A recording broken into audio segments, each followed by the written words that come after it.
Hello, my name is Philip Bloom and today I'm going to take a look at the long-awaited PDW700, the latest in the XDCAM HD line.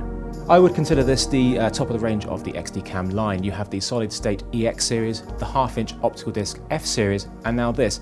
This is 1920 1080 full raster resolution, 422 50 megabits a second, and more importantly, 2/3 inch. As you can see, it's a great looking camera, but do bear in mind that when you get it, you'll get just the body. You have to supply your own lens, your own viewfinder, microphone, base plate, and of course power. This is the HD VF20A black and white 2-inch viewfinder with 500 lines. There is one which is below this, but I really recommend that you really shouldn't skimp on the viewfinder, especially when you're shooting HD.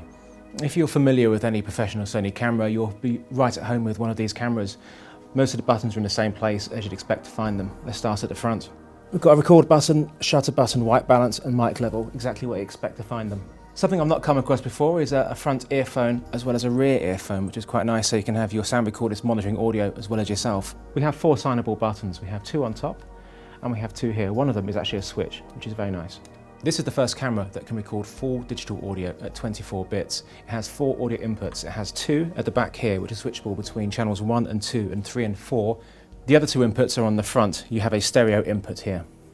And this is the first XDCAM camera to have a wireless slot-in dual channel receiver here. Another standard feature on this camera is the color temperature button, so you can switch from daylight to tungsten, just like that. Another great feature of the professional disc is the instant access to what you've already shot, so you can have a look at it. You have a thumbnail button here.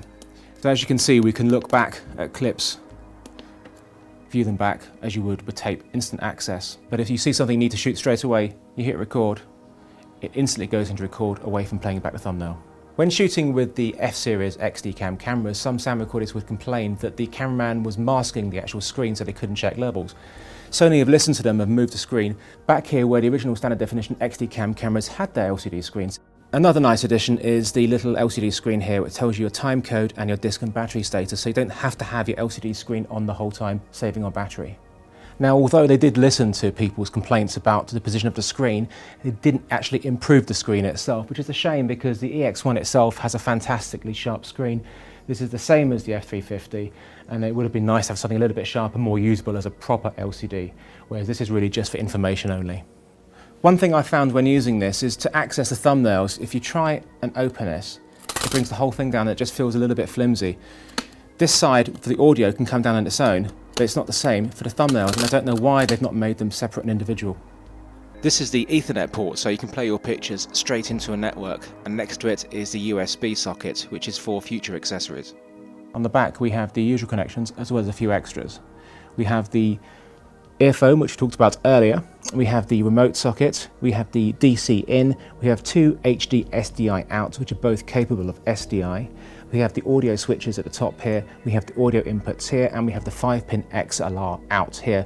Don't forget, we also have the Firewire 400 there. Okay, on the side here, we have the SDI in. Now this is optional. This will be a board that will be available in October, as well as a composite in as well. We have a test out, time code in, and gen lock in, pretty standard. Now, if you're unfamiliar with the XDCAM line, you'll be unaware that it records onto optical disc. No longer do you have to worry about tape dropouts, because there is no such thing as dropouts on one of these. 45 minutes on a single layer disc. On a dual layer disc, that's 90 minutes, which is almost a football match. No dropouts, can work in 99% humidity, really, really solid.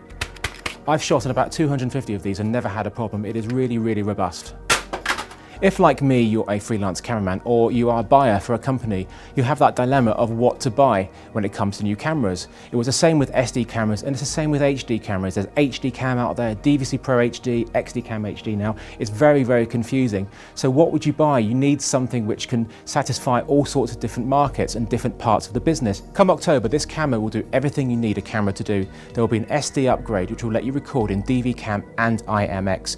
Now, you'll then have an SD HD hybrid camera. I truly believe this could become the HD Digibeta for a number of reasons. You have the 2/3 inch sensor, you have 4:2 color space, you have 50 megabits a second. Now that for me is the perfect combination of picture to compression ratio. You also have an incredibly robust media in the disc itself, which can transfer onto your computer very, very fast compared to tape. This camera will take the broadcast industry by storm. It's everything you need and want in a high definition camera.